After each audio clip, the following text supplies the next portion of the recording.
Largest education and job training programs for troubled youth is shutting its doors across the country. The U.S. Department of Labor is closing Job Corps. Alexis Matthews live now from one of their offices in West Louisville. Alexis, this particular site is not affected? That's right, Vicki. This job site inside of the NIA Center is in the clear for now, but others across Kentucky and Indiana aren't so lucky and must close their doors by the end of this month. Now, this is all a part of the newest federal cuts and the government calling the Job Corps program a financial crisis. I don't really think the government understands how much hope it gives these students.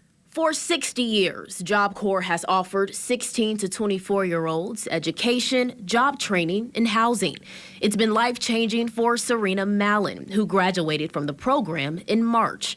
The 22-year-old was homeless before joining Earl C. Clemens Center in Morganfield, Kentucky, the second largest campus in the nation.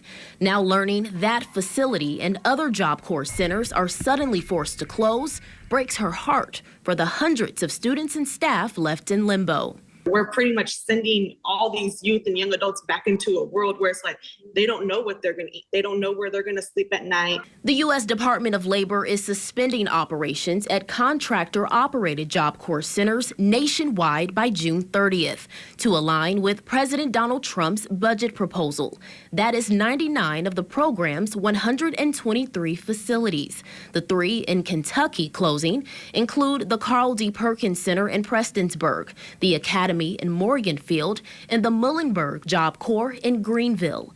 Labor Department Secretary Lori Chavez DeReamer says, quote, "Our in-depth fiscal analysis reveal the program is no longer achieving the intended outcomes that students deserve." She cites Job Corps' $140 million deficit last year and findings from a 2023 report that showed a 38% graduation rate, an enrollment of fewer than 25,000 students, and nearly 15,000 serious incident reports ranging from sexual assault to drug use.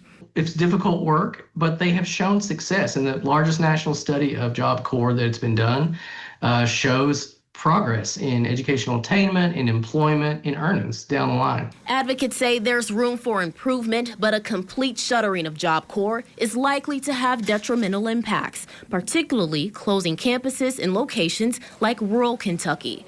The Labor Department says it plans to help transition staff and students, connecting them to other education and employment opportunities. Now, the government estimates this decision will save taxpayers around $1.7 billion, but advocates encourage the Labor Department to reverse course and look at the human impact of suspending the Job Corps program. Live in Louisville, I'm Alexis Matthews, WLKY News.